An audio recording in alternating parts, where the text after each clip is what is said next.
The Honda Odyssey, it's been a big hit for the company in a very tight battle of minivans. And for 2014, it gets a number of tech and engineering upgrades. Some sublime, some ridiculous. Let's drive this 2014 Odyssey Touring Elite, top of the stack, and check the tech. Now, identifying a 14 Odyssey is not too hard because they've done a mid-cycle revision. An aluminum hood, different lines around the face, quite a few different feature lines on the body. What happened here? And there's a vast gutter back here for the slider hinge, more visually than you normally see on minivans. And then it all kind of comes to this unpleasant end. So if you do like this, it's kind of an attractive minivan. Now inside the Odyssey, it feels like a minivan should. It's spacious. It's got my favorite thing about minivans, armrests. I love these. And you've got the full stack head unit in this car because it's a Touring Elite. That means we have navigation standard, for example. They've made some improvements in the look of the map. The logic of using it hasn't changed, but the look is at least a little more on par with a 2014 model year car. See my video on the Fit EV to see how I feel about the previous generation. This is getting a little better. What I also like is they seem to have cleaned up some of the logic here where when you do an address on this vehicle, it shows up only in one place. On some previous Hondas with this split screen duo, you had keyboards on both. You still get some madness going on with things like radio that don't really sync up. They're not on the same screen of selections, and as you move one around, the other one doesn't track.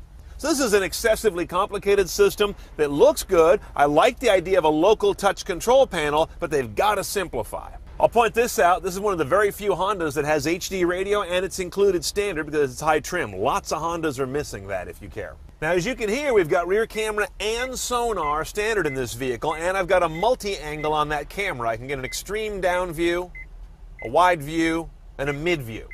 And you've got distance bars as well. That's important in a big vehicle like this that is typically owned by someone who has children, theirs and the neighbor's kids, running around in the driveway and in the front yards. That's a big deal. In terms of more interesting audio sources, you've got some hard drive space, 16 gigabytes you'll never use, and you've also got Pandora and Aha as your streaming apps. That's it for connected car in this vehicle.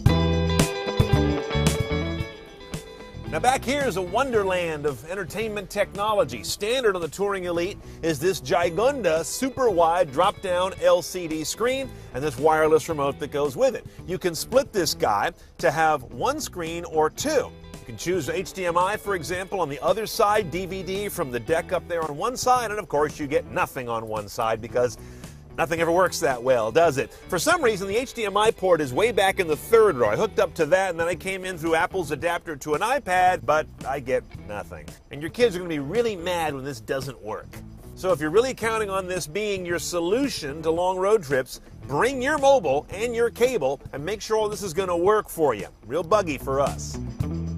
Now, a minivan is not any damn good if you can't carry lots of stuff in it, right? So let's see what this Odyssey does in that respect. We have power doors everywhere, as you probably noticed. Two on the side and this big old tailgate back here.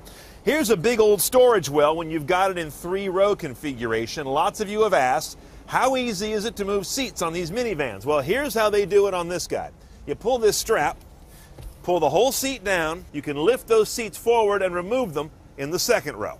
And if when you get these down, they're covered with all kinds of filth that your kids didn't tell you they were putting back there, you're in luck because the Touring Elite comes with, you heard about it, the vacuum cleaner.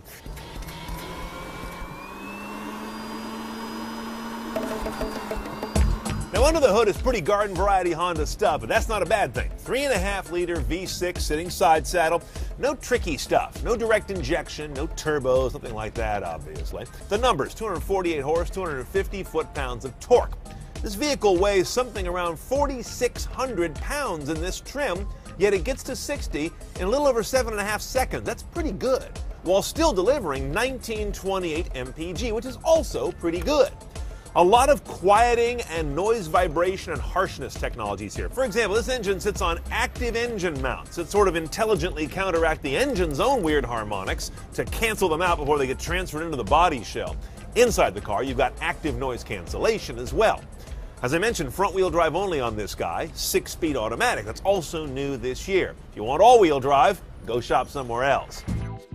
Now underway, you've got a variety of technologies helping you drive this big old thing. There's lane departure warning tech. You've also got a collision mitigation warning. Again, it's passive, but it's going to blink this big old brake light right there in the dash if you're closing on someone in front of you and about to hit them. And on this Touring Elite top model only, you've got passive blind spot tech from some little itty bitty little warning lights over in the mirror that I don't find are very useful.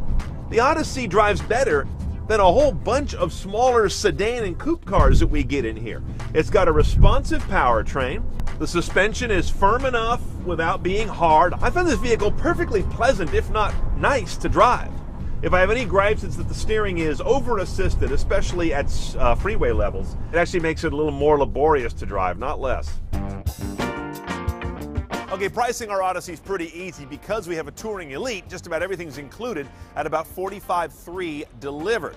Now, on top of that, the only option that'll get you further CNET style is remote start for $400 more, installed at the dealer, by the way. So we're at somewhere a little shy of $46,000.